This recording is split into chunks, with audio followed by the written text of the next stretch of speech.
नमस्कार साथियों, मैं हर्ष गोयल आप सभी का इस कक्षा में स्वागत करता हूं। आज की कक्षा में हम पढ़ने वाले हैं कक्षा 9 का अध्याय 4 जो है दो चर वाले रैखिक समीकरण। इस अध्याय में हम पढ़ेंगे कि रैखिक समीकरण क्या होते हैं, वह हम किस प्रकार से रैखिक समीकरणों को हल कर सकते हैं।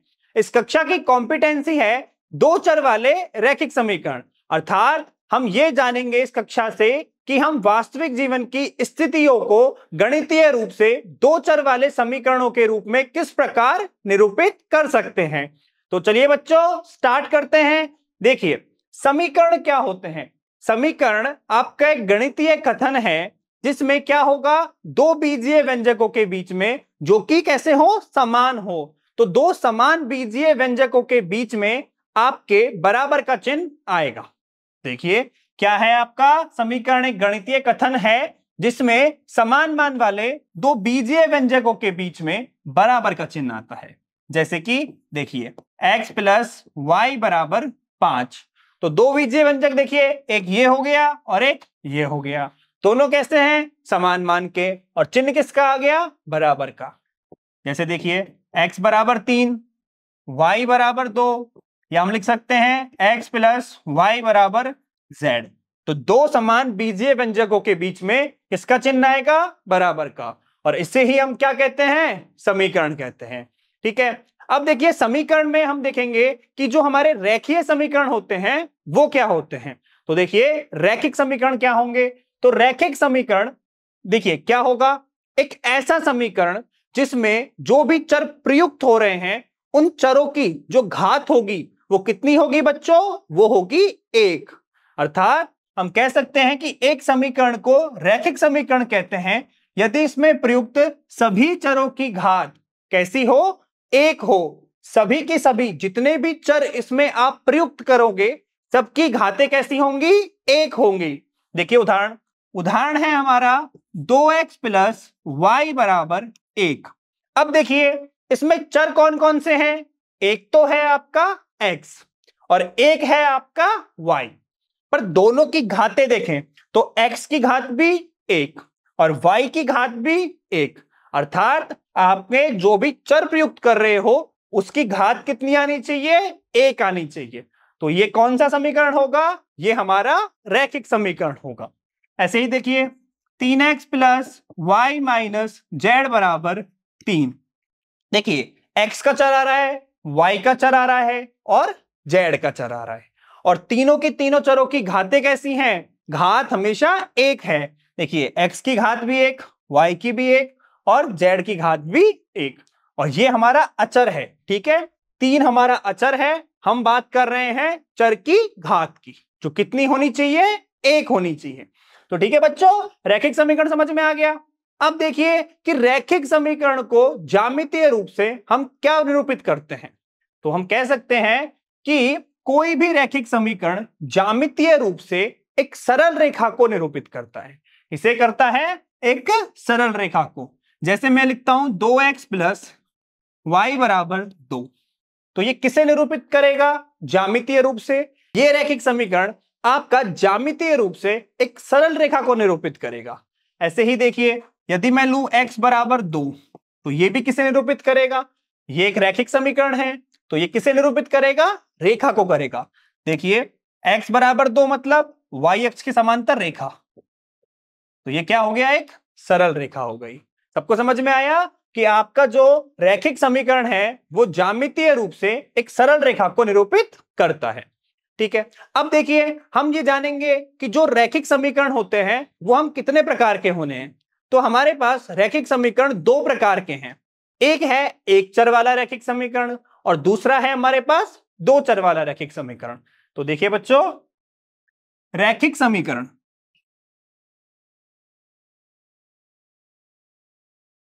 तो रैखिक समीकरण में हम पढ़ रहे हैं दो प्रकार के रैखिक समीकरण। एक है हमारे पास एक चर वाले रैखिक समीकरण और दूसरे हैं हमारे पास दो चर वाले रैखिक समीकरण। ठीक है बच्चों, दूसरे हो गए आपके दो चर वाले रैखिक समीकरण। अब देखें आप तो एक चर वाले रैखिक समीकरण क्या होंगे? देखिए, नाम से ही पता लग रहा है, एक चर वाले रैखिक समीकरण अर्थात ऐसे रैखिक समीकरण जिसमें क्या हो, एक चर हो। तो इसमें क्या होगा, एक चर होगा।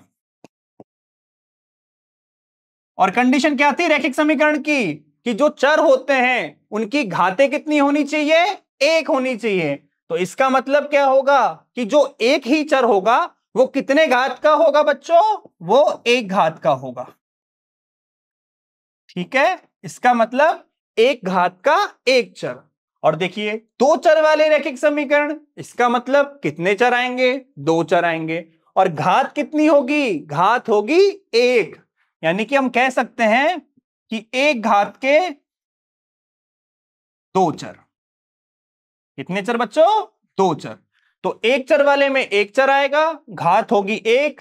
और दो चर वाले रैखिक समीकरण में दो चर आएंगे और दोनों चरों की घात कितनी होगी, एक होगी। अब देखिए आपका एक चर वाला रैखिक समीकरण, जब किसी समीकरण में घात एक का केवल एक चर होता है, घात एक का केवल एक चर होता है, तो समीकरण को एक चर वाला रैखिक समीकरण कहते हैं। क्या बताया कि घात एक का केवल एक चर। ठीक है, तो देखिए, और इसका जो मानक रूप होगा वो होगा ax प्लस बी बराबर 0। क्या होगा, ax प्लस बी बराबर 0, जहां a व b मेरे वास्तविक संख्याएं हैं और a का मान 0 नहीं हो सकता। तो देखिए, जो मानक रूप है ax प्लस बी बराबर 0, यदि a का मान 0 हो जाता तो ये मेरा कितना हो जाता, b बराबर 0। और b बराबर 0 में तो मेरा चर ही नहीं है, और जब चर ही नहीं है तो एक चर वाला रैखिक समीकरण कैसे होगा। इसलिए यह शर्त याद रखना कि a व b दोनों वास्तविक संख्याएं हैं और a का मान कभी भी 0 नहीं हो सकता। तो ठीक है, क्या हो गया एक चर वाला रैखिक समीकरण, ऐसा समीकरण जिसमें एक घात का केवल एक चर आए। ठीक है, मानक रूप हो गया ax प्लस बी बराबर 0। तो इसके उदाहरण देखते हैं हम। 3x माइनस 9 बराबर 0, ये है। देखिए, एक चर वाले रैखिक समीकरण का आपके पास मानक रूप था ax प्लस बी बराबर 0। तो देखिए, ax प्लस बी बराबर 0, तो हम जब तुलना करेंगे तो a का मान हो गया 3 और b का मान हो गया माइनस का 9। ऐसे ही देखिए, जब हम 2t बराबर 5 लेते हैं तो हम इसको लिख सकते हैं 2t माइनस 5 बराबर 0। और अगर तुलना करेंगे मानक रूप से तो आपका a बराबर 2 और b बराबर माइनस का 5। ठीक है, ये हो गया हमारा एक चर वाला रैखिक समीकरण। अब हम पढ़ेंगे दो चर वाले रैखिक समीकरण। तो देखिए, दो चर वाले रैखिक समीकरण क्या है, तो जब किसी समीकरण में कितने चर होंगे, दो चर होंगे, और दोनों ही चरों की जो घात होगी वो कितनी होगी बच्चों, घात होगी एक। तो दोनों चरों की घात हो जाएगी एक, तो इसे क्या कहेंगे, दो चर वाले रैखिक समीकरण। इसका मानक रूप देखिए, ax plus B y plus C बराबर 0, जहां a व b c मेरे क्या हैं, वास्तविक संख्याएं हैं, और जो a और b है वो 0 नहीं होना चाहिए। और इसका रीजन क्या है कि यदि a और b 0 होते हैं तो क्या होगा, चर नहीं होंगे, और चर नहीं होंगे तो दो चर वाला रैखिक समीकरण नहीं होगा। यदि आपके पास मान के चलिए a 0 हो जाता है और b 0 नहीं होता, तब हमें क्या कह लेंगे। देखो, अगर हम a 0 कर सकते हैं और b को 0 नहीं करते हैं, ठीक है, तब क्या होगा, देखिए, तब हम इसे क्या कहेंगे, हम इसे कहेंगे एक चर वाला रैखिक समीकरण। लेकिन जब हम कह रहे हैं ना कि a और b दोनों ही 0 नहीं होने चाहिए, तो इसे कहेंगे दो चर वाला रैखिक समीकरण। ठीक है, इसके उदाहरण देखिए आप। 7x प्लस वाई बराबर 8, आपके पास मानक रूप है ax plus B y plus C बराबर 0। तो यहां से देखिए, इसे हम लिख सकते हैं 7x प्लस वाई माइनस 8 बराबर 0, ये लिख दिया हमने। अब देखिए, तुलना करें तो a बराबर आ गया 7, b बराबर आ गया 1 और c बराबर आ गया माइनस का 8। ऐसे ही देखिए उदाहरण 2 में, उदाहरण 2 हो गया आपका 6p माइनस 4q प्लस 12 बराबर 0। तो यहां अगर तुलना करेंगे तो मानक रूप से a बराबर 6, b बराबर -4 और c बराबर 12। देखिए आपके मानक रूप में ax plus B y plus C बराबर 0 है। इसका मतलब ये नहीं कि चर हमेशा x और y होंगे। हम चर कोई से भी ले सकते हैं, चाहे वो ab हो, चाहे वो pq हो, चाहे वो st हो। देखिए यहां पे p व q को चर ले लिया, लेकिन हमारी मानक फॉर्म तो यही है, तो ये चीज का ध्यान रखना है। ठीक है, ये हो गया आपका दो चर वाला रैखिक समीकरण। ठीक, अब देखिए आप कि वास्तविक जीवन की स्थितियों को गणितीय रूप से दो चर में रैखिक समीकरणों के रूप में व्यक्त किया जा सकता है। हम कह रहे हैं कि जो वास्तविक जीवन की स्थितियां होती हैं, हम उनको दो चर वाले रैखिक समीकरणों के रूप में व्यक्त कर सकते हैं। और वो कैसे करेंगे, उसके लिए देखिए ये उदाहरण कि राम की आयु मोहन की आयु के 2 गुने से 3 अधिक है। ठीक है, इस कथन को दर्शाने के लिए दो चर में एक रैखिक समीकरण लिखें। आपको दिया है कि राम की आयु मोहन की आयु के 2 गुने से 3 अधिक है। तो देखिए हम मान लेते हैं, माना राम की आयु, कितना माना मैंने, राम की आयु x वर्ष तथा मोहन की आयु कितने मान लेते हैं हम, मोहन की आयु y वर्ष। अब देखिए आपको दिया क्या है कि राम की आयु मोहन की आयु के 2 गुने से 3 अधिक है। तो ये हो गई आपकी राम की आयु। ठीक है, राम, तो ये हो गई आपकी राम की आयु और ये हो गई आपकी मोहन की आयु। अब देखिए दिया क्या है कि राम की आयु मोहन की आयु के 2 गुने से 2 अधिक है। तो देखिए राम की आयु है x, मोहन की आयु है y, और राम की आयु मोहन की आयु के 2 गुने से, मतलब मोहन की आयु का कर दिया हमने दुगना, और राम की आयु मोहन की आयु के दुगने से 3 अधिक है। कितने अधिक है, 3 अधिक है। तो ये हमने कर दिया 3 अधिक। ये समझ में आया कि जब राम की आयु को बराबर करना है तो मोहन की आयु को दुगना होना पड़ेगा और उसमें भी कितना, 3 जोड़ना पड़ेगा, तब जाके हमारे पास राम की आयु मिलेगी। तो हमारा हो गया ये समीकरण x बराबर 2y प्लस 3, जिसे लिख सकते हैं हम x माइनस 2y माइनस 3 बराबर 0। तो हमने वास्तविक जीवन की स्थिति को किस में लिख दिया, समीकरण के रूप में व्यक्त कर दिया। ठीक है बच्चों, अब देखिए आप आगे, माना मोहन की आयु x वर्ष और राम की आयु y वर्ष है।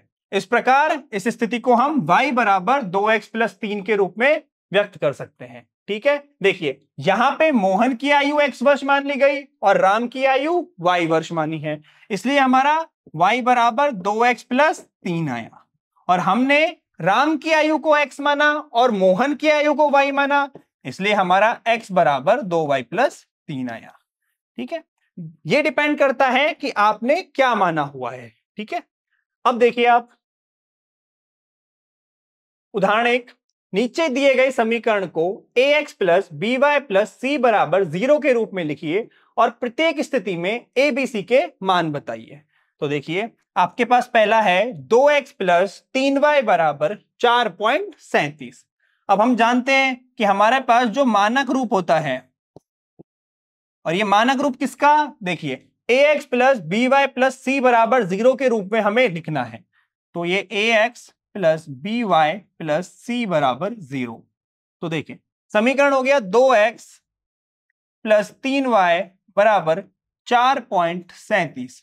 तो देखें यहां पे सारे एक तरफ आ रहे हैं, बराबर में 0 आ रहा है, तो हम क्या करेंगे, हम यहां भी सबको एक तरफ ले लेंगे, बराबर में कर देंगे 0। अब देखिए a और b व c के मान क्या होंगे, तो यदि हम तुलना करें इससे, तो देखें समीकरण 1 से तुलना करने पर तो क्या क्या आएगा, देखिए a बराबर, a क्या है आपका x का गुणांक, यहां पे a कितना है 2 आ जाएगा। b बराबर y का गुणांक, y का गुणांक कितना है 3, और c बराबर क्या है अचर पद। अचर पद कितना है माइनस के 4.37। तो ये हो गए आपके ABC और ये हो गया आपका ax plus B y plus C बराबर 0 के रूप में। अगला देखिए आप, x माइनस 4 बराबर √3y। हमें लिखना है ax plus B y plus C बराबर 0। तो हम x माइनस 4 बराबर √3y को लिख सकते हैं x माइनस 4 माइनस √3y बराबर 0, और इसे लिखा जा सकता है x माइनस के √3y माइनस 4 बराबर 0। इसको डाल देते हैं समीकरण 1। तो समीकरण 1 से तुलना करें तो करिए चलो। तो a का मान कितना आएगा, a का मान देखिए x का गुणांक 1 है तो 1, b का मान y का गुणांक माइनस के √3 और c का गुणांक माइनस के 4। ये हो गया आपका आंसर। अब देखिए आप अगला, 4 बराबर 5x माइनस 3y। तो आपके पास है 4 बराबर 5x माइनस 3y। तो हम इसे लिख सकते हैं 5x माइनस 3y माइनस 4 बराबर 0। और हमें किसके रूप में लिखना था, ax plus B y plus C बराबर 0। तो ये इस रूप में हो गया। अब हमें क्या करना है, तुलना करनी है। तो तुलना करेंगे तो देखिए तुलना करने पर क्या आएगा, a बराबर कितना आ जाएगा, देखिए 5, b बराबर आ जाएगा आपका माइनस के 3 और c बराबर आ जाएगा आपका माइनस के 4। ये हो गया इसका हल। अब देखिए आप 2x बराबर y। तो देखिए 2x बराबर y है, इसे हम लिख सकते हैं 2x माइनस y बराबर 0। हमारा फॉर्म है ax plus B y plus C बराबर 0। तो देखिए कैसे लिखेंगे 2x माइनस वाई को, 2x माइनस वाई और c का मान इसमें है नहीं, तो जब अचर पद नहीं है इसका मतलब 0 है, तो बराबर 0। ये लिख दिया हमने इसको 2x माइनस वाई प्लस 0 बराबर 0। और जब हम तुलना करें, तुलना करने पर तो a का मान कितना प्राप्त होगा बच्चों, a होगा 2, b होगा -1 और c कितना हो जाएगा, यहां 0 है तो 0, क्योंकि यहां पे अचर पद नहीं था और अचर पद नहीं था इसका मतलब 0 होगा। अब देखिए आप अगला उदाहरण 2, निम्न को 2 चरों वाले समीकरणों के रूप में व्यक्त कीजिए। तो देखिए 2 चरों वाले समीकरण का मानक रूप क्या होता है, मानक रूप होता है ax plus B y plus C बराबर 0। हमारे पास है x बराबर माइनस का 5, तो हम इसे लिख सकते हैं x प्लस के 5 बराबर 0। तो देखिए इसमें x का चर है लेकिन y का चर नहीं है, और यदि y का चर नहीं है इसका मतलब y किससे गुणा हो रहा होगा, y 0 से गुणा होगा। यह बात ध्यान रखना, जिसका भी चर आपके पास नहीं है उसे आप 0 से गुणा कर दीजिए। तो हम इसको लिख सकते हैं x प्लस 0 गुणा y प्लस के 5 बराबर 0। और हमें किस रूप में लिखना था, 2 चरों वाले समीकरण के रूप में, तो ये हमने इसको लिख दिया और यही क्या हो गया, हमारा आंसर हो गया। ठीक है, यहां हमारा a हो गया 1, देखिए यहां a हो गया हमारा 1, b हो गया 0 और c हो गया 5। ठीक है, आगे देखिए y बराबर 2। अब देखें y बराबर 2 है तो y माइनस 2 बराबर 0। तो कौन सा चर नहीं है इसमें बच्चों, इसमें नहीं है x वाला चर, और यदि इसमें x वाला चर नहीं है इसका मतलब हम लिख सकते हैं 0 गुणा x प्लस y माइनस 2 बराबर 0। क्योंकि मानक रूप क्या होता है, मानक रूप होता है ax plus B y plus C बराबर 0, 2 चरों वाले का रैखिक समीकरण। ठीक है, तो देखिए अगर तुलना करेंगे तो a बराबर 0, b बराबर 1 और c बराबर माइनस के 2। ये आपसे पूछा नहीं है, आपसे सिर्फ इतना पूछा है कि इसे आप 2 चरों वाले रैखिक समीकरण के रूप में लिखो। तो यही हमारा क्या हो गया यहाँ पे आंसर हो गया। ठीक है, ये आप एबीसी का मान भी निकाल सकते हो इस तरह। अगला देखें, 2x बराबर 3, इसको कैसे करेंगे? देखो, कौन सा चर इसमें नहीं है? x वाला तो है लेकिन y वाला नहीं है, और हमने बताया है कि जो चर आपके पास ना हो उसे आप 0 से गुणा करके लिख दीजिए। तो देखें आप, दो चर वाले समीकरण का मानक रूप कितना होता है? ax plus B y plus C बराबर 0। तो यहां 2x बराबर 3 है, इसे हम 2x माइनस 3 बराबर 0 लिख सकते हैं। और यदि इसमें y का चर नहीं है तो इसका मतलब इसे 0 से गुणा कर दो y को, और इसको इस तरह से लिख दो, और यही क्या होगा? हमारा आंसर होगा। ठीक है बच्चों, आगे देखिए, 5y बराबर 2, इसमें कौन सा चर नहीं है? इसमें x का चर नहीं है।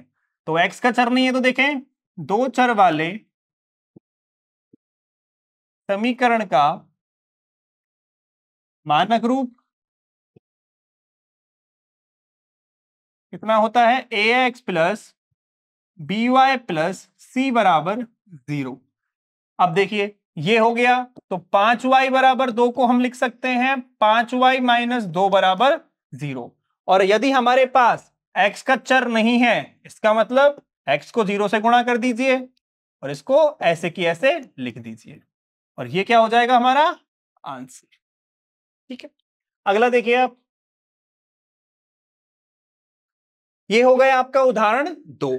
अब देखिए आप प्रश्नावली 4.1, इसका पहला प्रश्न, एक नोटबुक की कीमत एक कलम की कीमत से 2 गुनी है। इस कथन को निरूपित करने के लिए दो चरों वाला एक रैखिक समीकरण लिखिए। तो देखिए हम इसको कैसे हल करेंगे। नोटबुक की कीमत कलम की कीमत से 2 गुनी है, तो सबसे पहले क्या करते हैं बच्चों? सबसे पहले हम नोटबुक की कीमत व कलम की कीमत को मानेंगे। तो माना नोटबुक की कीमत कितनी है? x रुपए, तथा कलम की कीमत कितनी मान ली हमने? y रुपए। तो नोटबुक की कीमत हो गई x रुपए, कलम की कीमत हो गई y रुपए। अब देखिए क्या कहा है कि नोटबुक की कीमत कलम की कीमत से 2 गुनी है। तो प्रश्नानुसार प्रश्न क्या कह रहा है आपका कि नोटबुक की कीमत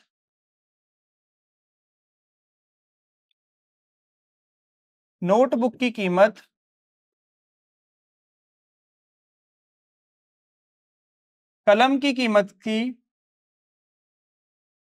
कीमत से 2 गुनी है, कीमत से 2 गुनी है।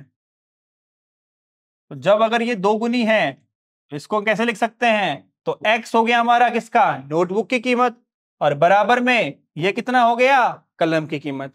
अब नोटबुक की कीमत कलम की कीमत से 2 गुनी है, इसका मतलब क्या होगा कि जब मैं कलम की कीमत को 2 से गुणा करूंगा तो वो किसके बराबर आएगा? वो नोटबुक की कीमत के बराबर आएगा। तो मैंने 2 को कर दिया y से गुणा, तो मेरे पास समीकरण कितना हो गया? x बराबर 2y, जिसे मैं लिख सकता हूं x माइनस 2y बराबर 0। तो ये हमने इसको किसमें लिख दिया? रैखिक समीकरण के रूप में लिख दिया। अगला देखिए आप, निम्नलिखित रैखिक समीकरणों को ax plus B y plus C बराबर 0 के रूप में व्यक्त कीजिए और प्रत्येक स्थिति में एबीसी के मान भी बताइए। तो हमें इसे इस रूप में लिखना है हर प्रश्न को। तो पहला प्रश्न देखिए, 2x प्लस 3y बराबर 9.3 और 5 पर है आपकी बंदनी। तो देखिए इसे हम लिख सकते हैं 2x प्लस 3y माइनस के 9.35 पे रेखा बंधनी बराबर 0। और यदि हम इसके तुलना करें तो देखो ax 2x, by 3y, c की जगह आ गया माइनस के 9.35 पे बार बराबर 0। तो हमने लिख दिया इसको इस रूप में, तो ये हो गया हमारा आंसर। अब देखिए हमें a, b व c का मान भी बताना है, तो हम क्या करेंगे? इसकी तुलना कर देंगे ax plus B y plus C बराबर 0 से तुलना करने पर। तो क्या आएगा देखो, तुलना करने पर हमारे पास आएगा a बराबर 2, b बराबर आ गया 3 और c बराबर आ गया माइनस के 9.35 पे बार। ठीक है, यही हो गया हमारा आंसर। अगला देखिए, इसमें x माइनस वाई बटे 5 माइनस 10 बराबर 0। तो देखिए हमें ax plus B y plus C बराबर 0 के रूप में लिखना है इसको। तो देखें x माइनस वाई बटे 5 माइनस 10 बराबर 0। तो क्या ये इस रूप में लिखा हुआ है? देखिए x आ गया, फिर y वाला चर आता है तो y वाला चर आ गया, फिर अचर आता है, अचर आ गया। तो ये हो गया हमारा आंसर। और इसमें आपका a b c के मान कैसे आएंगे? तो तुलना कर देते हैं। तुलना करने पर आपका a आ गया 1, b आ गया आपका -1/5 और c आ गया हमारा -10। ये हो गया हमारा आंसर, a b c के मान। तो इसी तरह हमें करना क्या है, सबसे पहले जो हमें एक प्रश्न दिया गया है उसे हमें ax plus B y plus C बराबर 0 के रूप में लिखना है और फिर तुलना करके abc के मान याद करने हैं। अगला देखिए, -2x प्लस 3y बराबर 6। हमें लिखना है ax plus B y plus C के रूप में। तो देखें आप, -2x प्लस 3y बराबर 6। तो हम क्या कर सकते हैं, 6 को इधर ला सकते हैं। -2x प्लस 3y माइनस 6 बराबर 0। तो देखिए आप चाहें तो इस प्रश्न को यहीं पर छोड़ दें, नहीं तो आप क्या कर सकते हैं, इसको लिख सकते हैं 2x माइनस 3y प्लस 6 बराबर 0। तो ये भी आपका उत्तर सही है और ये भी आपका उत्तर सही है, क्योंकि देखिए बराबर में कितना है, 0। तो जब हम दाएं पक्ष और बाएं पक्ष में माइनस से गुणा करेंगे तो कोई प्रॉब्लम नहीं होगी। तो इससे हम लिख सकते हैं 2x माइनस 3y प्लस 6। ठीक है, तो यदि तुलना करें तो कितना आ जाएगा, a बराबर कितना -2, b बराबर आ गया 3 और c बराबर कितना आ गया -6। या फिर आप लिख सकते हो a बराबर 2, b बराबर -3 और c बराबर 6। वो भी उत्तर सही है और ये उत्तर भी आपका बिल्कुल सही है। आप चाहो तो ये भी लिख सकते हो कि a बराबर 2, b बराबर -3 और c बराबर 6। ये वाला भी आपका सही माना जाएगा। ठीक है, आगे देखिए, x बराबर 3y। देखें ax plus B y plus C बराबर 0। आपके पास है x बराबर 3y, इसे हम लिख सकते हैं x माइनस 3y बराबर 0। अब आप देखिए आपके पास कौन सा ऐसा पद है जो नहीं है, x वाला है, y वाला पद है, y वाला पद है, लेकिन आपके पास अचर पद नहीं है। और जब हमारे पास अचर पद नहीं है तो हम क्या करेंगे, हम इसे लिखेंगे x माइनस 3y। अब देखिए c हमारे पास नहीं है अचर, तो हम क्या करते हैं, प्लस के 0 ये कर सकते हैं। ये हो गया हमारा आंसर। और हमें abc का मान निकालना है तो तुलना कर दीजिए। तुलना से आपका a बराबर देखिए कितना आ जाएगा 1, b बराबर आ गया -3 और c बराबर आ गया 0। ये हो गया आपके abc के मान। अगला देखिए 2x बराबर -5y। तो आपके पास है ax plus B y plus C बराबर 0। 2x बराबर आपके पास है -5y। तो हम इसे लिख सकते हैं 2x प्लस 5y बराबर 0। तो देखिए x वाला पद आ गया, y वाला पद आ गया, लेकिन अचर पद नहीं आया। तो जो भी पद नहीं आएगा उसकी जगह हम 0 लिख देंगे। तो देखिए 2x प्लस 5y प्लस 0 बराबर 0। तुलना करेंगे तो x का मान आ जाएगा, a का मान आ जाएगा 2, b का मान आ जाएगा 5 और c का मान आ जाएगा 0। ये हो गए आपके एबीसी के मान। अगला देखें, अगला है आपका 3x प्लस 2 बराबर 0। आपको ax plus by plus c बराबर 0 के रूप में लिखना है। तो अब आप देखिए 3x प्लस 2 बराबर 0, इसमें आपका कौन सा चर नहीं आ रहा है? देखो x का चर आ रहा है, अचर पद आ रहा है, लेकिन y का चर नहीं आ रहा। और मैंने आपको बताया है कि जो भी चर नहीं आएगा उसमें हम क्या करेंगे, उस चर को 0 से गुणा करके लिख देंगे। तो हम इसे लिखेंगे 3x का 3x प्लस 0 से गुणा कर दिया y को और प्लस के 2 बराबर 0। ये हो गया हमारा आंसर। और यदि हमें एबीसी का मान ज्ञात करना है तो तुलना कर दीजिए इसकी मानक रूप से।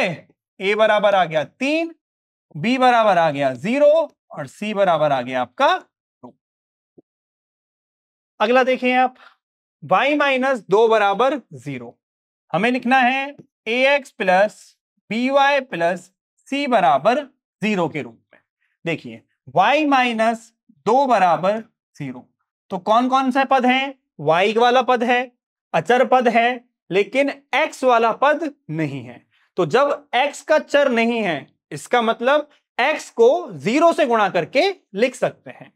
तो हम क्या करेंगे, 0 से गुणा करके लिख दिया x को प्लस y माइनस 2 बराबर 0। ये हो गया हमारा आंसर। और जब हमें ABC का मान ज्ञात करना है तो तुलना कर दीजिए। तुलना से a बराबर 0, b बराबर 1 और c बराबर माइनस का 2 आंसर। ठीक है बच्चों। अगला देखिए 5 बराबर 2x। हमें लिखना है इसे ax plus by plus c बराबर 0 के रूप में। तो देखिए 5 बराबर 2x है, इसे हम 2x माइनस 5 बराबर 0 लिख सकते हैं। तो कौन सा वाला पद नहीं है? x वाला है, अचर पद है, y वाला पद नहीं है। तो जो आपके पास चर नहीं है क्या करेंगे, 0 से गुणा करके उस चर को लिख देंगे। तो हम लिख सकते हैं 2x plus 0 dot y minus 5 बराबर 0। तो ये हो गया हमारा आंसर। और यदि हमें एबीसी का मान ज्ञात करना है तो तुलना कर दीजिए। a बराबर 2, b बराबर 0 और c बराबर माइनस के 5, क्योंकि x का गुणांक यहाँ पे a है और यहाँ पे x का गुणांक 2 है, यहाँ पे y का गुणांक b है और यहाँ पे y का गुणांक 0 है। तो b बराबर 0 और c क्या है, यहाँ पे अचर पद, और यहाँ पे अचर पद है माइनस के 5, तो c का मान हो गया माइनस के 5। तो हमने किया क्या है, x के गुणांक की तुलना, y के गुणांक की तुलना और अचर की तुलना। आपका प्रश्नावली 4.1 होता है यहाँ पे खत्म। अब देखिए आप इस भाग से हमने क्या क्या सीखा। तो हमने सीखा कि रैखिक समीकरण क्या होते हैं। ऐसा समीकरण जिसमें प्रयुक्त सभी चरों की घात 1 होती है, वो कैसा समीकरण होता है, वो हमारा रैखिक समीकरण होता है। मतलब हम कितने भी इसमें चर लें, सभी के सभी जो भी चर यूज होगा उसकी घात 1 होगी, उसे हम रैखिक समीकरण कहते हैं। एक चर वाले समीकरण क्या होंगे, तो ऐसे समीकरण जिसमें केवल एक चर का प्रयोग किया जाता है और उस चर की घात कितनी होती है, उस चर की घात 1 होती है। तो इस प्रकार के समीकरण को एक चर वाले समीकरण कहते हैं। देखिए ऐसे समीकरण जिसमें एक चर का प्रयोग होगा और उसकी घात भी 1 होगी। फिर देखिए हमने पढ़ा दो चर वाले समीकरण। दो चर वाले समीकरण मतलब ऐसे समीकरण जिसमें दो चर होंगे और दोनों की दोनों जो चर होंगे उनकी घात 1 होगी। इस प्रकार के समीकरण को दो चर वाले समीकरण कहते हैं। ठीक है बच्चों, तो ये हो गया हमारा लर्निंग आउटकम। अब देखिए आप कि मूल्यांकन के प्रश्न करते हैं हम। पहला प्रश्न है, एक रैखिक समीकरण ज्यामितीय रूप से किसे निरूपित करता है। तो देखिए हमने पढ़ा था कि जो हमारा रैखिक समीकरण होता है वो ज्यामितीय रूप से एक सरल रेखा को प्रदर्शित करता है। किसे करता है, सरल रेखा को। तो हमारा उत्तर हो जाएगा ए, सरल रेखा। अगला प्रश्न देखें, एक नोटबुक की कीमत एक कलम की कीमत के 2 गुने से 3 अधिक है। इस कथन को निम्न में से किस समीकरण द्वारा निरूपित किया जा सकता है। तो हमें दिया हुआ है कि नोटबुक की कीमत कलम की कीमत के 2 गुने से 3 अधिक है। तो कैसे करेंगे, माना नोटबुक की कीमत कितनी मान ली? x रुपए, तथा कलम की कीमत y रुपए मान ली। ठीक है, अब देखिए प्रश्नानुसार क्या दिया हुआ है हमें? हमें दिया हुआ है कि नोटबुक की कीमत एक कलम की कीमत के 2 गुने से 3 अधिक है। ये हो गई आपकी नोटबुक की कीमत, ये हो गई आपकी कलम की कीमत। तो नोटबुक की कीमत कलम की कीमत के 2 गुने से कितनी अधिक है? 3 अधिक है। तो आपका समीकरण हो गया x बराबर 2y प्लस 3। तो कौन सा सही है? देखिए ब, x बराबर 2y प्लस 3। तो बच्चों आज का ये भाग होता है यहीं पर खत्म। इस भाग में हमने जाना कि रैखिक समीकरण क्या होते हैं। हमने रैखिक समीकरणों को 2 भागों में बांटा, एक चर वाले रैखिक समीकरण और 2 चर वाले रैखिक समीकरण, और उनके मानक रूप पढ़े। अगली कक्षा में हम जानेंगे कि रैखिक समीकरणों का हल किस प्रकार किया जाता है। तो मैं आशा करता हूं आप सभी को मेरी कक्षा अच्छी लगी होगी। मिलते हैं अगली कक्षा में, तब तक के लिए पढ़ते रहिए। बाय।